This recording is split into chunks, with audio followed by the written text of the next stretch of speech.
Hello IT, welcome to another video of Doing, Being, Becoming, where we aim to inform, impact, influence, and inspire. Thank you for clicking on this video. If this is your first time on this channel, welcome, welcome, welcome. If you are returning but haven't yet subscribed, what is the moral of your life? Please subscribe. If you haven't yet subscribed, please do subscribe. In today's video, I'm going to be talking about PTSD. I thought to do a video on this as a result of the rise in the coverage and exposure to incidences of racism and gender-based violence, which we've been seeing a lot of in social media, which doesn't necessarily mean that this is the first time these things are happening, because we know that these things have been happening, they stay happening. It's just that with technology now and easy access to social media, we are more aware of these things, and more people or have just a greater knowledge of who these things are happening to. Another reason why I thought to do this video is because we've been seeing a lot of people coming out, sharing their experiences of trauma, and and I've just been thinking to myself that, like, how have these people been coping, with this trauma and these incidences that have been happening to them, especially keeping in mind that a lot of the times the victims or the people that these things happen to don't share these things with anybody, and go through dealing with the trauma on their own. So I really thought this is an opportune time to bring us into awareness of PTSD. So most of us will more than likely experience one or more traumatic incident in our lives. Then it doesn't necessarily mean that we will automatically suffer from PTSD, but I do think it's important for us to know the symptoms and to be able to identify them, that should it happen to you or to a loved one, you will know and how to recognize these symptoms, and therefore know which steps to take in terms of getting help. So what is PTSD? PTSD is post-traumatic stress disorder, and in the DSM-5 it was classified as an anxiety disorder. The DSM is the manual that standardizes and classifies all mental disorders.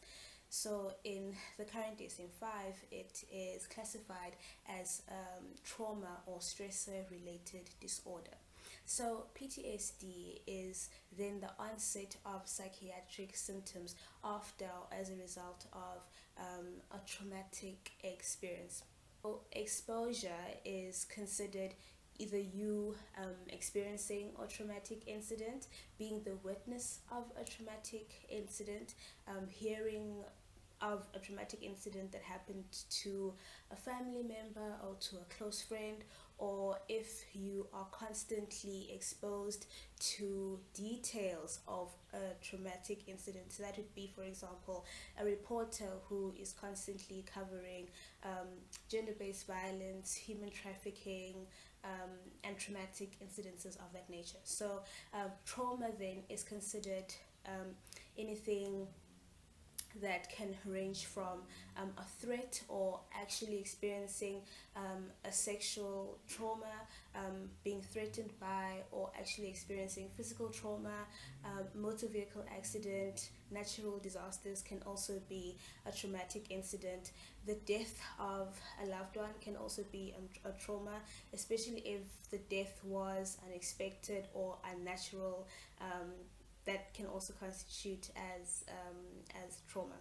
So when we talk about the symptoms of PTSD, they can be clustered or grouped into 4 domains, and these are re-experiencing avoidant arousal or alterations in cognition and mood. So let's go into each one of these group of symptoms. Re-experiencing is about having flashbacks, nightmares or memories that remind you of that incident or other intense and prolonged psychological distress that you may experience after a traumatic incident. So other things that could happen to people is that they may hear sounds that remind them of the traumatic incident, or they could have like smells that trigger um, memories of the traumatic incident. So avoidant is quite self-explanatory. So you'd avoid things or people or places or anything that reminds you or triggers anything that is connected to that traumatic incident. Arousal involves having sleep disturbance or being hypervigilant and alert wherever you go. It also includes demonstrating reckless and self-destructive behavior, with alterations of cognition and mood, which is the fourth group of symptoms. This is where we see that the individual who may have PTSD is demonstrating poor concentration, or they may display what is known as dissociative amnesia, which is not an amnesia that is directly as a result of the physical trauma of the traumatic incident. So for example, in terms of like a head injury, but is that the brain erases all memory that is connected to the traumatic incident.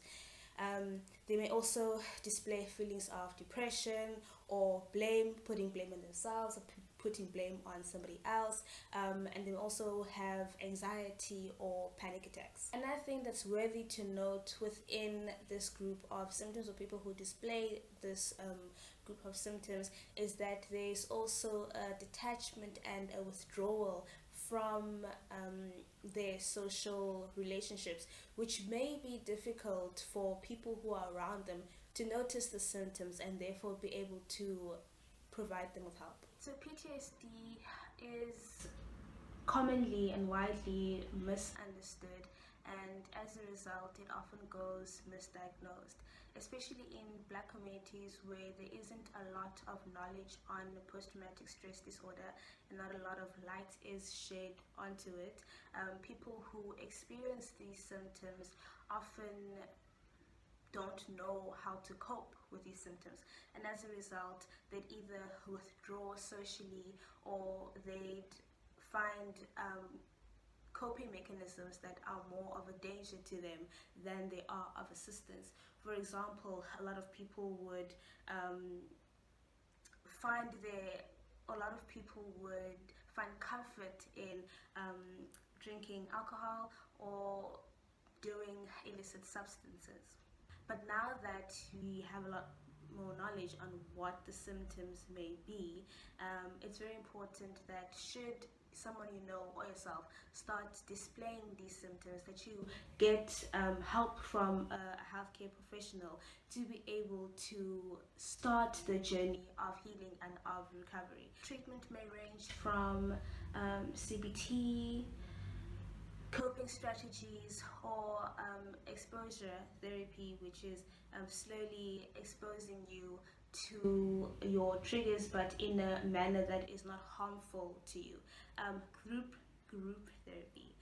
Group therapy is also great in this regard, as it also helps to address that social integration after a person has been withdrawing socially. In conclusion, post-traumatic stress disorder or PTSD can be quite debilitating and co-occurring with symptoms of depression or anxiety, and that's why it's important to be able to know the symptoms, identify them, so that you may be able to get help as soon as possible.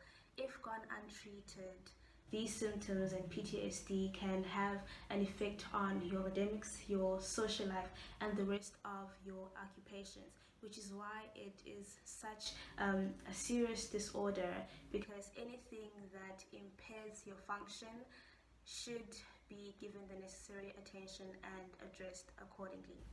So to those who have shared their stories, thank you for your courage. You have not only facilitated your own journey of healing, but you've also helped others who are too scared or ashamed of opening up about their stories to facilitate their journey of healing as well. To those who have shared and to those who haven't shared, I pray that you may have the courage to continue on this journey of healing by contacting the relevant people who would be able to help you. This also be an eye-opener to our officials of the justice system to do right by your people. Thank you again for watching this video. I do hope that you learned a lot, and as a result you'll be able to provide a little bit more help to yourself and to those around you. But until the next video, let's continue to do our best to do, be, and become.